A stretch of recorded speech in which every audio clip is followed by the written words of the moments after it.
Hey, this is H1, and we're about to be running it back with another episode. Another one. And we have made it to the finish line.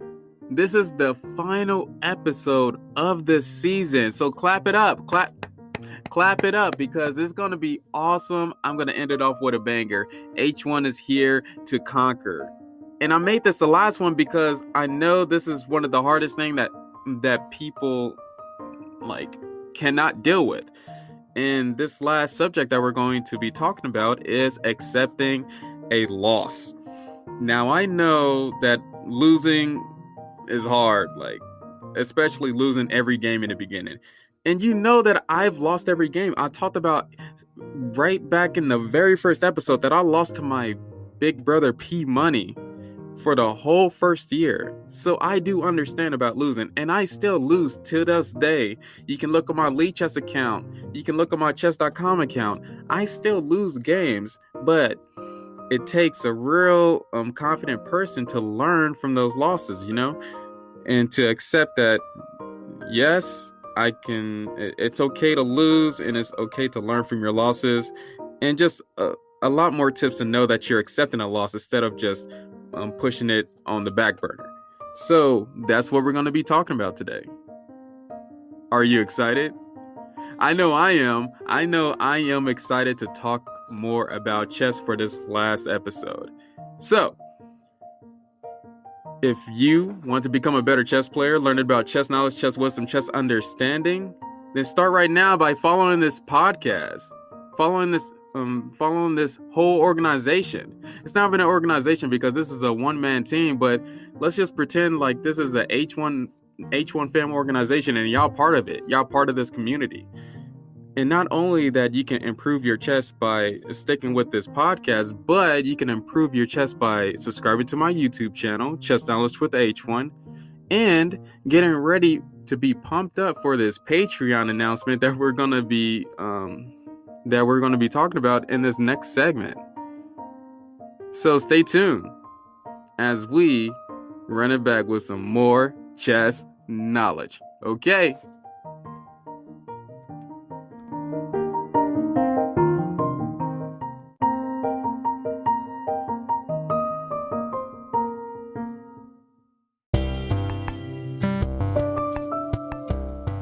Hey, this is Chess Knowledge with H1, and the sponsor of today is Anchor. You know what? Have you ever wondered, man, I just want to talk, and I want people to listen to me, and I don't even know where to start? Well, H1 would suggest Anchor. First of all, it's free. They have their own creation tools so that you can record and edit your podcast right from your phone or computer. And now they have this new feature where you can add any song from Spotify directly to your episodes. And plus, one of my favorite features, Anchor will distribute your podcast for you so you can hear yourself on Spotify or Apple Podcasts or many more stations. And then, plus, you can make money from your podcast with no minimum listenership. Man, I almost messed that up. Okay. And then it makes everything simple for you since everything is in one place. So this is the thing. If you want to start your podcast right now, download the free Anchor app or go to anchor.fm to get it started. Anchor.fm to get started. Thank you for listening, guys. H1 out.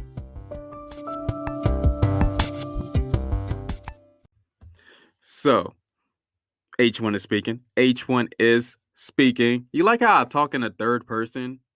Even though there's no one else around, like I am H1, I could just be like I instead of H1. I like talking in the third person. But anyway, let's get into the subject of accepting a loss. Now, I don't know if you remember or not, but I lost to my big brother P Money the whole first year, and he was relentless. He did not care about my well-being. I hanged pieces. He captured them. He won every single game. He played every game like it was his last game. And as little H1, because I was in 5th grade, I did not know how to combat that. This was a grown-up beating on a little kid. Let me explain. What's a good example that I can give? That's like, you know how we try to hit a fly and then the fly gets trapped in the window. I don't know why I forgot what that was. The the window blinds. Yeah, the window blinds. And you can get the fly, it just makes it more easier for you. That's exactly what he was doing. He was just smacking me. He just demolished me every single game. And it wasn't just easy demolishes. This was like he took every single piece that I had. It was horrible. P Money showed no remorse, but I remembered me getting just a little bit better each game, just learning from him. And I still don't know how I was in the mindset of learning from those games, but I did, and I bettered myself. Okay. And I bettered myself. Now, as H1, I've got better past my first year, but I've learned to take losses the hard way, you know? And it's kind of weird because I've seen adults and kids throw tantrums at tournaments. Let me explain. Um, I was teaching chess one time at this school, and this kid, it was a kindergartner. Yes, I teach chess to kindergartners before. I did it.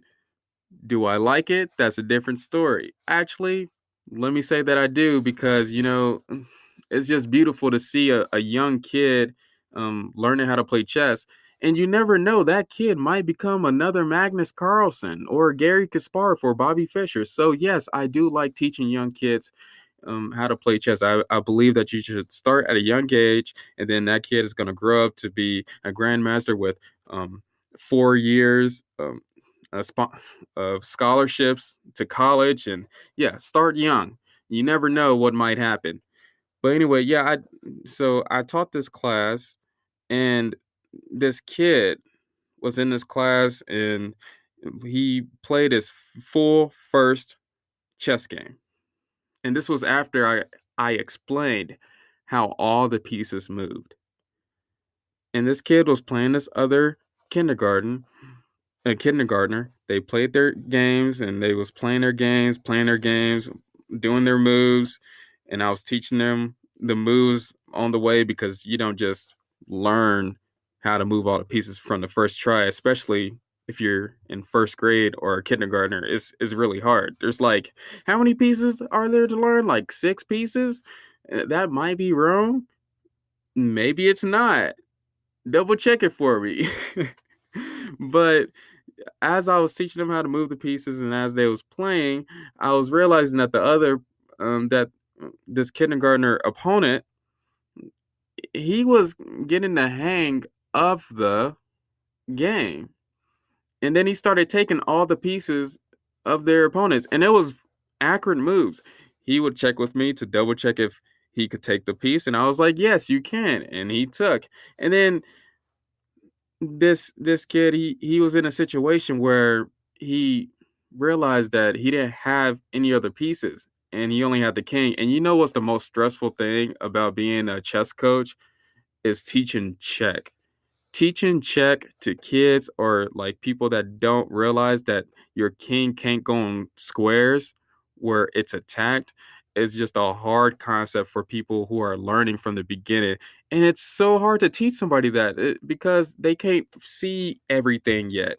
So you really have to watch the board and just make sure that each move that they do is not like an illegal move, because your king cannot, it can't go to a spot like that. You got to calm down with that. And then after a while of checking the king, this kid, he got the other kindergartner's king into checkmate. So after this kindergartner lost his very first game, and probably the first time he lost in his whole entire life since he's a kindergartner, 5 years old, 5 years old, experiencing a loss. He threw the worst tantrum I have ever seen. Like, he got so mad. And the sad part is that I had like candy for everybody after the class and stuff like that. And there's like another teacher on the side, and he was seeing this too. And he was like, "Do you need help?" And I was like, "No, I got this. I dealt with this before, blah, blah, blah." And this kid just went off. This kid didn't want to do nothing else the rest of the 30 minutes, and he lost the game. And I was telling to the kid, I try to explain to kids, let's just say before I had a kid, I was really bad with talking to kids because I kept on trying to talk to them like they was grown-ups. You know what I mean? So I explained to the kid, I was like, even the best player on the planet loses in chess.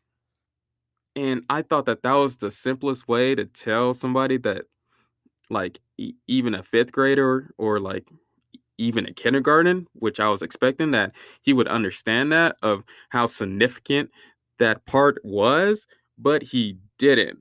And so he was mad the whole entire time, didn't play any chess, didn't even want to put up the pieces, didn't want to put up the board. I had to put him in a little corner. It was a whole thing. And his parent came around, and then he kind of calmed down once his parent came around. Usually kids calm down once their parents come around, which that's something for you to watch for. If you have some kids, they just make sure that they're being on their um best behavior. Like, I would go to the school and just surprise your kids some days, just to make sure that they're doing what's right, because I've seen some kids, oh my goodness, they needed some discipline. But that's beside the point. The point is that this kid, it took him a while to comprehend, hey, I lost the game. Now I need to just come into next week's class with a better mindset and try to learn instead of just being heartbroken. And I know this is an example by a kid, but I feel like us adults do the exact same thing when we lose. We just don't do it dramatically. We've lived life for like a long period of time, so we know how to hide our emotions to a certain extent, which is good, which is really good. You want to not cry at an actual board like the kid was doing, or and not throw a tantrum. Don't throw pieces. Don't hit your opponent. Don't show violence. I wouldn't even show that you're even frustrated. I would just, usually when I lost games on my prime years of going to tournaments, I just shake my opponent's hand. I was like, okay, thank you. Thank you for teaching me a lesson. Because usually every game that I lost, I've learned a lesson, and I tried not to do it anymore. So this kid, what can we learn from him?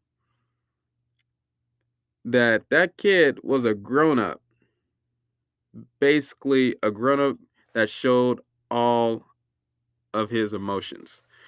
And usually when we lose games, we want to just make sure that we're learning from the losses and don't just sulk and be mad at yourself and not figure out the problem. Because that's the worst thing that you can do, not figure out the problem of your loss. You need to find the solution.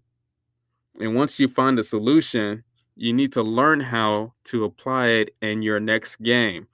I do not know how many times I can say this, but apply the things that you learn from your losses to your next games. Okay?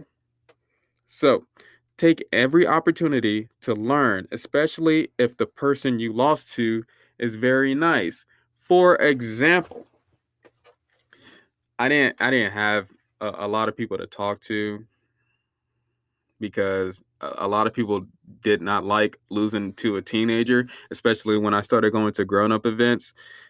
Nobody ever wanted to go over the game with me and like learn what they could do better or what I could do better. They never wanted to analyze the game with me. I never had a person like that growing up, ever. I had a couple people throughout my whole chess career.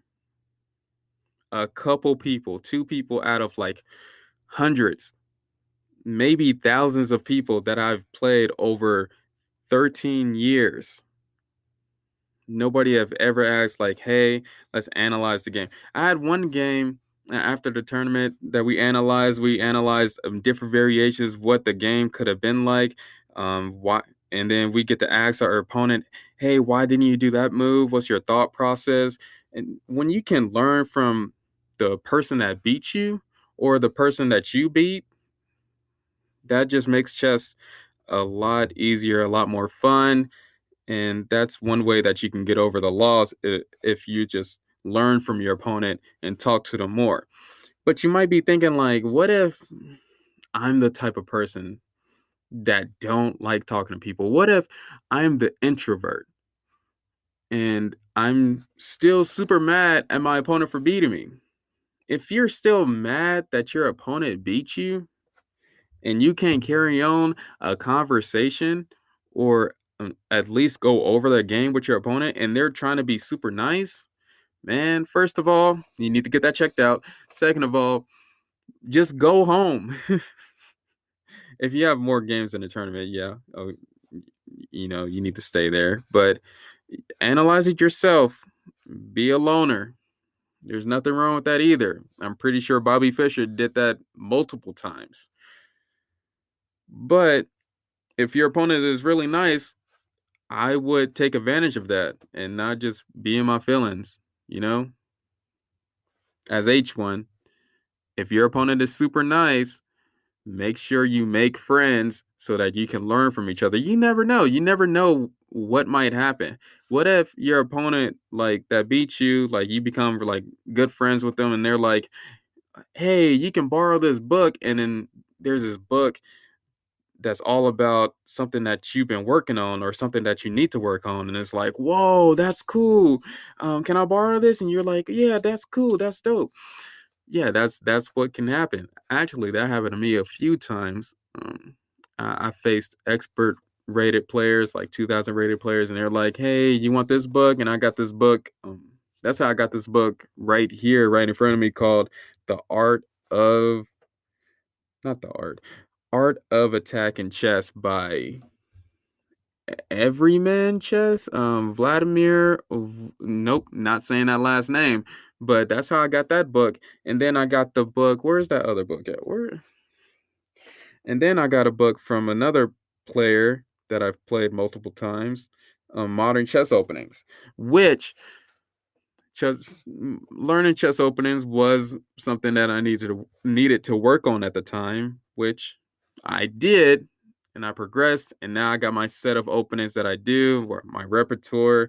I've learned a lot from those books alone that I can carry on, like, that I remember till this day. So that's really important.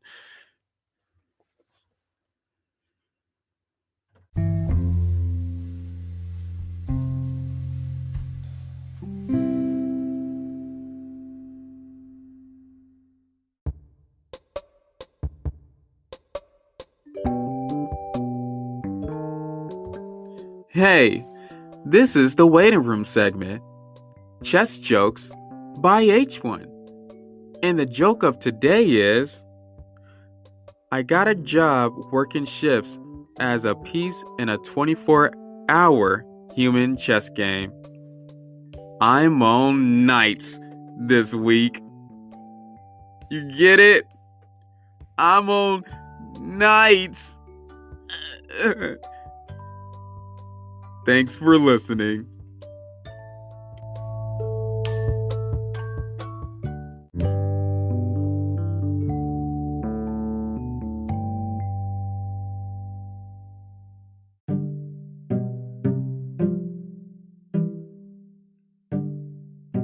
Oh man. Online chess. Man, what about online chess just gets on my nerves sometimes? Is it just the availability to play chess games all day, all night? Is it the thousands, tens of thousands of people that are on these platforms that are willing to play chess? And or is it like all these good players that go on this chess platform and you don't know if they're cheating or not? It could be all those things, but online chess, made me the player that I am today. I can tell you that. Online chess was I used the platform to practice all my openings, all my gameplay, all the strategies, all the tactics that I know personally. And it got me ready for over the board chess. But there are ways to not use it as an advantage. There are ways where you get stuck in this wormhole and you can't get out of it. So, this is the thing. If you're losing, are you listening? If you're losing, don't keep playing. If you're losing, do not keep playing. It's online chess, okay? It's not anything else. And you might be like, well, what if I need to keep on playing chess? There's other tips for that too. But if you're just randomly playing people, like you play a different person each match, this can apply more for Bullet because you can get more absorbed into into chess. If you're playing Bullet and all these different players, it can be more mundane or whatever. I would suggest if you're losing, don't keep on playing. And I'm not saying that to stop playing that whole day. I'm not saying that. I'm not even saying to stop playing for that whole hour. I just need you to do a few things. If you're losing, and these losses could come from, and these losses, I just need you to take a second and breathe. Okay? Breathe, go over the loss, why you lost. If you just keep on playing games like these chess platforms want you to do, you can go on a 10-game losing streak very quickly, especially in Bullet. And I know because I've done it before. And then you think that, man, I'm a terrible player. Why am I playing chess? Everybody beats me. Everybody is a grandmaster on this platform for some reason. But it isn't true. It's just that our brains tricks us into thinking that our brains are really heartless, you know. It's like our brains shut down once you start losing, and you don't even know it. You think that your brain accepted a loss, but you really didn't. You're still thinking about it, but subconsciously. And it happens a lot, especially when you go on a losing streak. I would say to pause, take a breather after your first loss or second loss, but you shouldn't just keep on playing, because once you keep on playing, it just sucks the joy away from the game, especially if you're losing. And I went on a losing streak before. I kept on playing. 10 games, lost. Won the next game. And then I went on another 5-game losing streak. You know how disappointing that is when I thought that I was going to be like, yeah, I'm going to win these next 5 games. It's going to be great. I'm already thinking about the future when the future wasn't even here yet. That was the problem with that.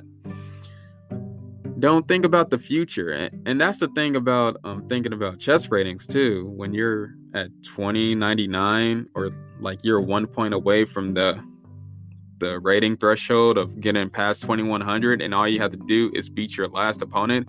Usually, if you're thinking about stuff like that from the beginning, you're not going to beat your opponent. It's not going to happen. You're either going to draw or you're going to lose.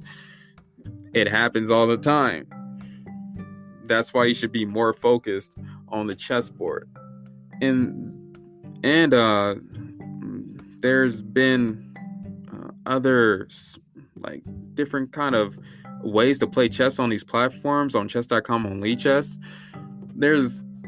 That's why they have that, what's that function called? The Zen mode function on Lichess, where you don't see your opponent's rating or your opponent's name, you just see the board and your time clock.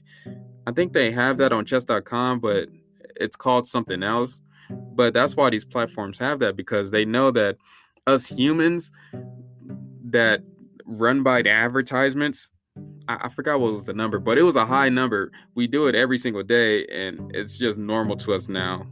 The billboards, social medias, you name it, it's just normal for us. And that's the exact same thing with chess. Our mind just moves, our our mind, our brain just keeps on running for some reason, and it thinks about a whole bunch of unnecessary stuff, and you just needed to focus.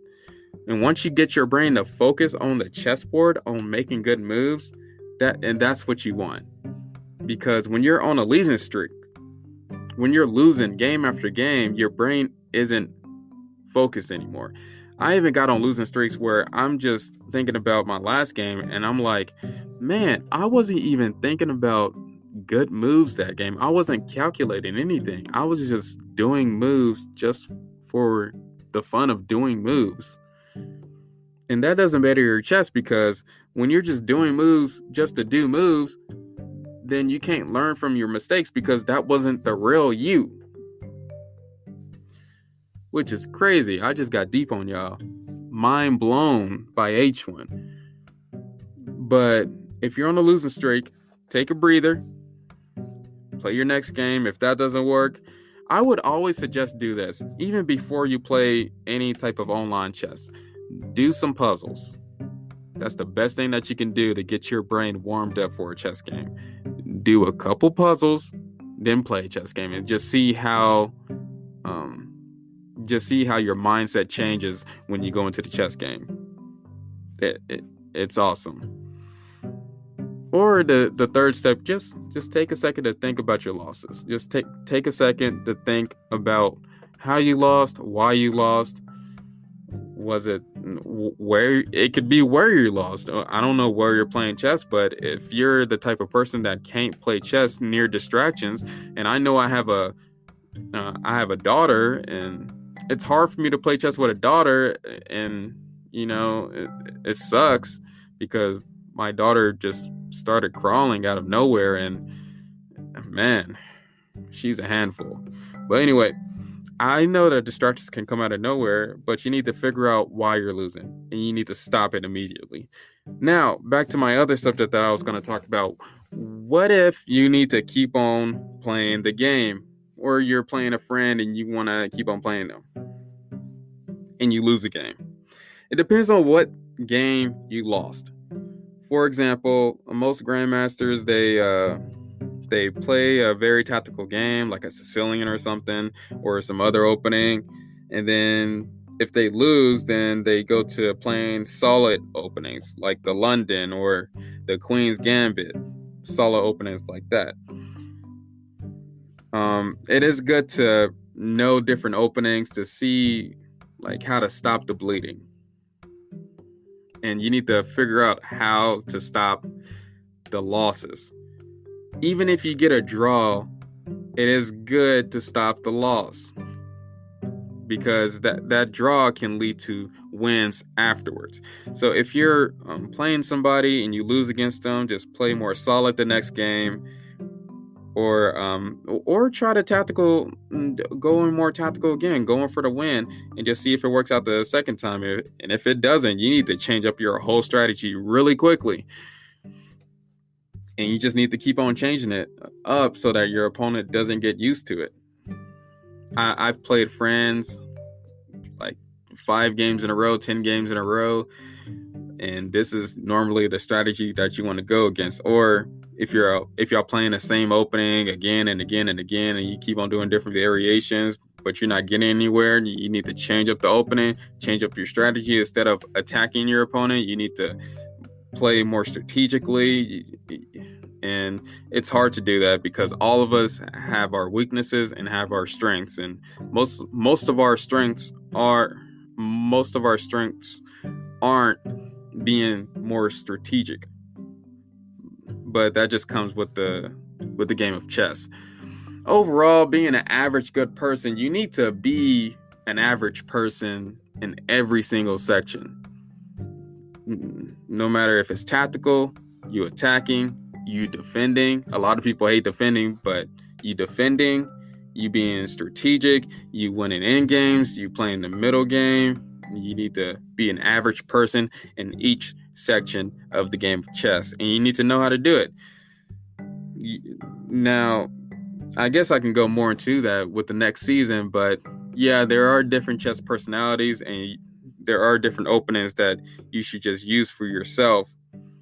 And sometimes, instead of just playing d4, maybe there's the opening variation that you can play with e4 that you know very well that can confuse your opponent, and y'all can just play in a different game and get rid of that loss. Just stay away from those losses. Those are just tips from the top of my head what you can do when you're facing an opponent that you have to face, and there's no way to take a breather or do like tactic puzzles. So what we need to avoid is losing 10 games and rage quitting and quitting the game of chess altogether. That's what we need to avoid. Rage quitting. Don't beat up your computer. Your mouse didn't do anything to you. Your internet connection better not be jacked up. Don't make any other reasons. Don't rage quit. There's no reason to rage quit. You need to get that out of your system. You need to change that mindset immediately, because that doesn't solve anything. It's not logical. It's like if I don't know why, once you become a Family Guy, like every example that you have is like kid oriented. But anyway, if your own blood, if your own kid did something bad or something, you're not just gonna hate them forever, right? You're not just gonna like rage quit, break a TV, start breaking your own stuff. Like, nah, it's your kid. You have to mold them, you have to train them, right?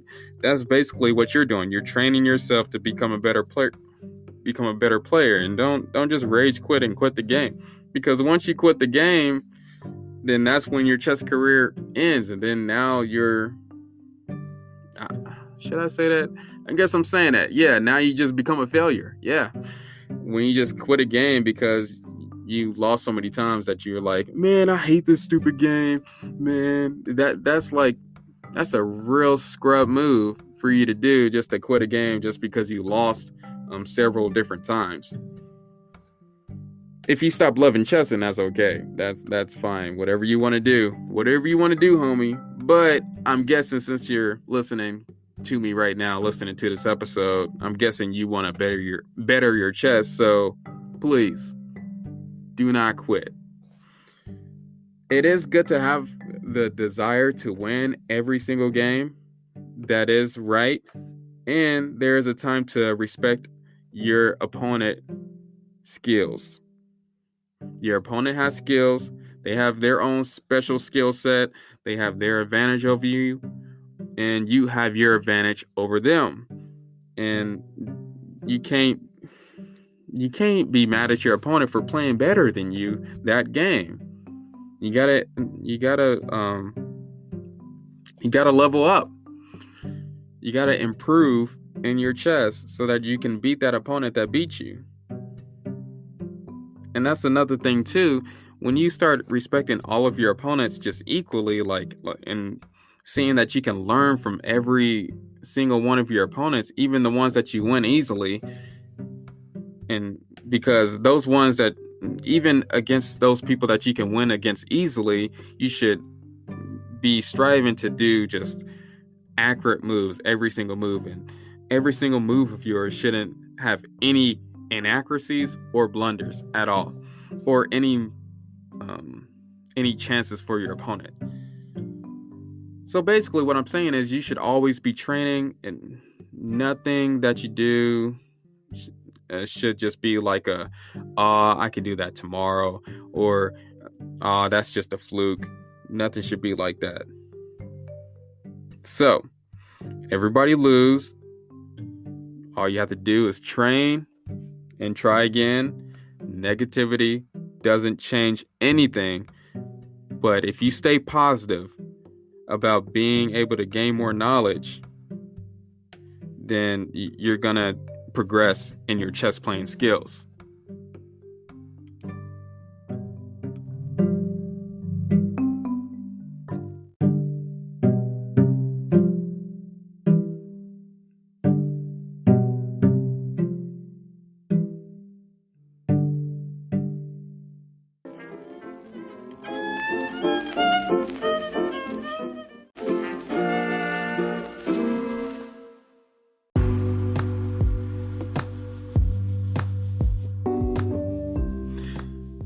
Hey, this is H1, and it's time to get down to business.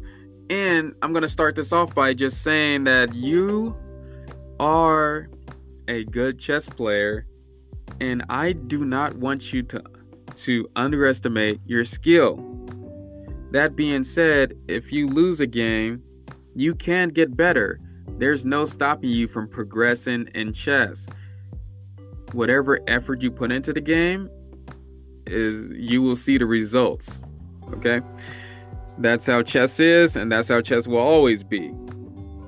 Now, for those people who cannot control their emotions at all, which I have experienced everything at a chessboard. I have experienced people crying in front of me in a chessboard. I have experienced people throwing tantrums, throwing pieces, wrecking pieces. Right beside me, I was just playing in a chess tournament. This kid just like yelled out loud and then stormed off just randomly. If you cannot control your emotions at a chess game, let me just tell you that that's okay. It's cool to put your emotions in the game. A lot of chess players, a lot of grandmasters put their emotions in the games all the time. If you watch Hikaru Nakamura play his games on YouTube, you will see that he has several different facial expressions that he uses in a chess game. And if he's losing, he shows it on his face. If he's winning, then he shows it by how relaxed he is. So you can put 100% in a chess game. There's nothing wrong with being sad. There is nothing wrong with being overly happy, but still stay respectful. Oh, one other thing too, it's important to know that you can show your emotions, but you can't lose control of them. So if you're crying, if you're crying at the chessboard, don't be like, dang, I'm just a worthless piece of crap and I'm just dust and I'm not anything compared to chess. I should just quit and I shouldn't even play the rest of this tournament because I wanted to be a good player, but I just can't do it. It's in my genetics. My dad and mom, they're not smart and they're the reason why I can't be a good chess player. Do not do that. That is not it at all. Please. That is silly.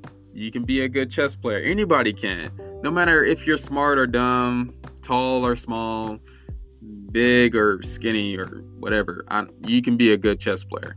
I've seen it all in the tournaments that I have been into. So, yeah, don't doubt yourself like that. That's really ridiculous. And if you need some encouragement, just DM me on my Instagram and just be like, hey, I'm having problems with this and I don't know how to better myself. And I'll just DM you back and be like, hey, these are steps that you need to take, especially since I'm having this Patreon. I guess I'm in this teaching mode now, which is dope.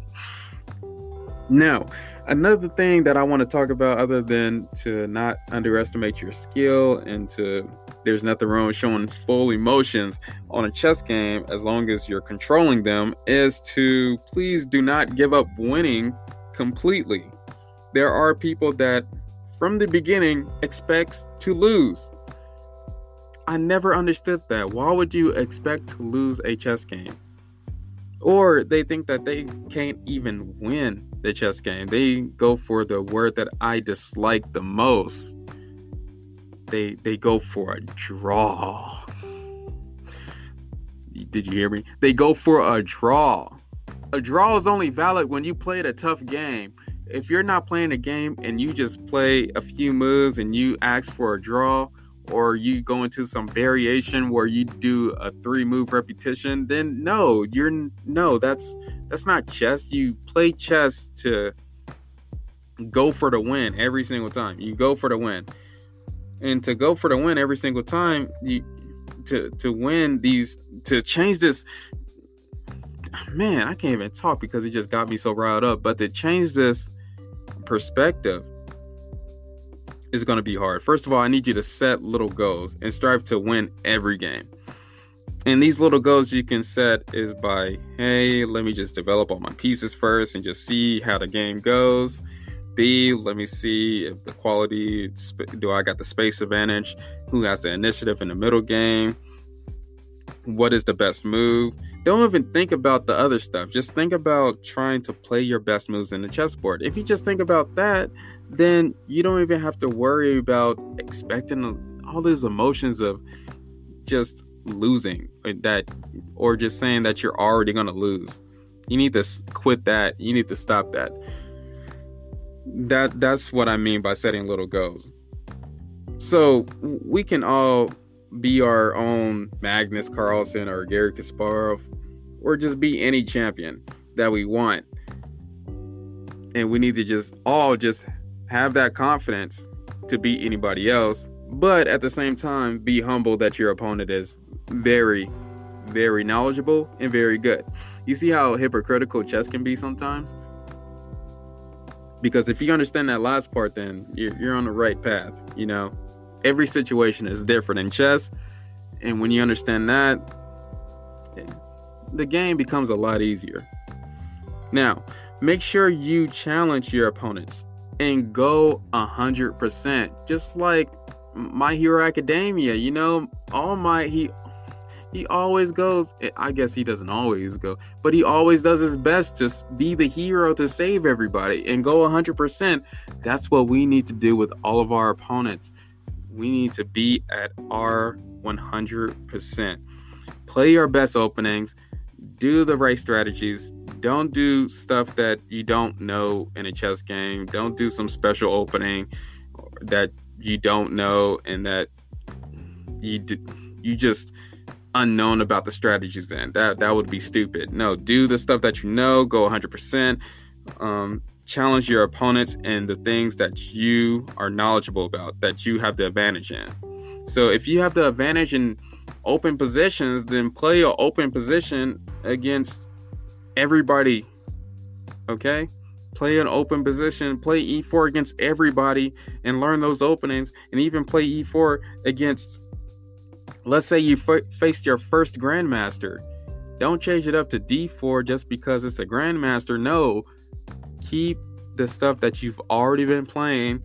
Just keep on being consistent, because that consistency is going to pay off in the long run. Now, a few last things. Concentration and focus on each game will make sure that you acquire all the knowledge you need. You staying focused and you concentrating in a chess game, on a chessboard, on every phase of the chess game, the opening, the middle game, the end game.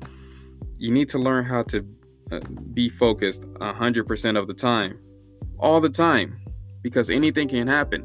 You could be giving your opponent a draw when you're in a winning position, or if you're not focused in the beginning or in the opening, you could blunder a piece away.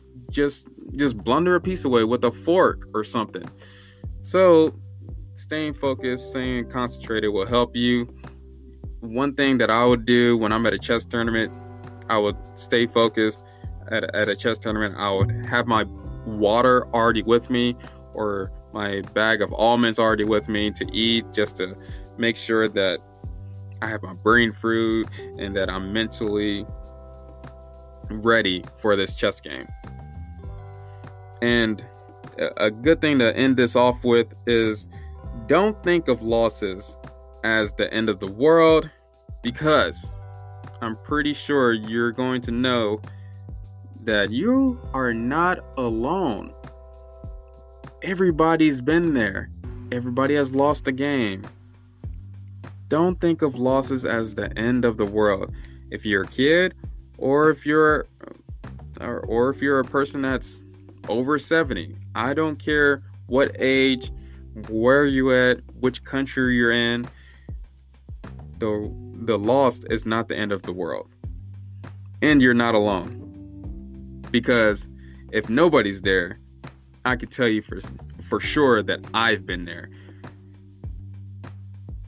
So by H1, you're not alone. Because now, if you reach to this point, to my last episode of this season, you're family.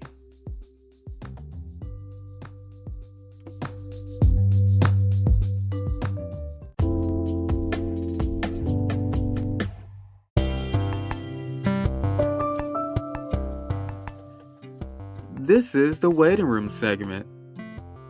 Chess quotes by H1. And the quote of today is, listen to your brain to accept what is lame, which is the loss. Thanks for listening.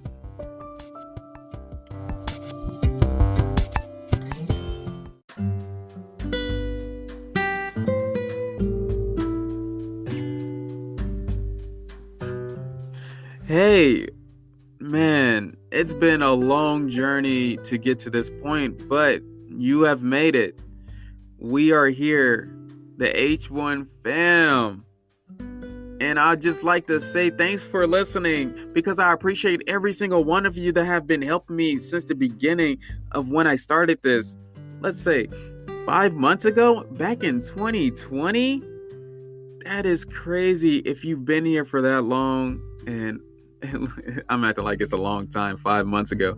But I'm just super happy for all the supporters that I have that's been with me even for that long. I appreciate everything, no matter how small it is.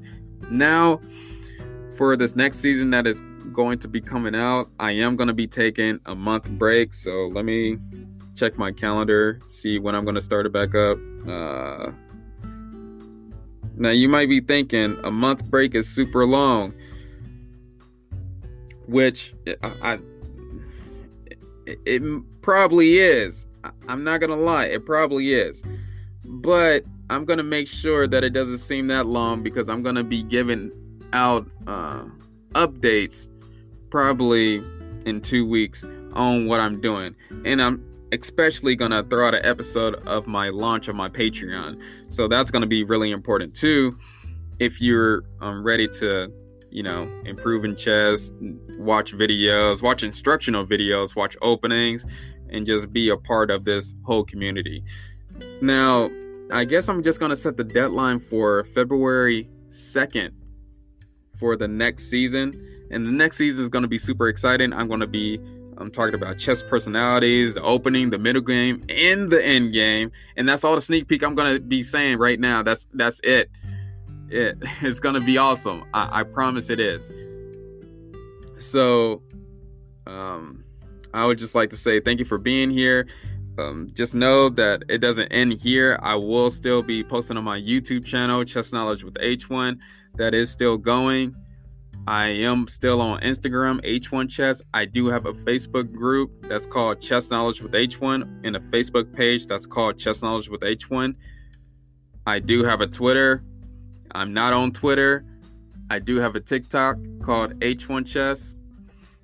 I'm basically everywhere. So if you want to either message me, contact me, you can message me on Instagram or Facebook or YouTube. You can comment on one of my videos so I can know where you are. Somebody else has already commented from Denmark, which that is crazy. That was one of my very first inspirational comments from a person that has listened to my podcast, which I appreciate you greatly. And yes, when I did that, I did bow down with my hands, with my palms together.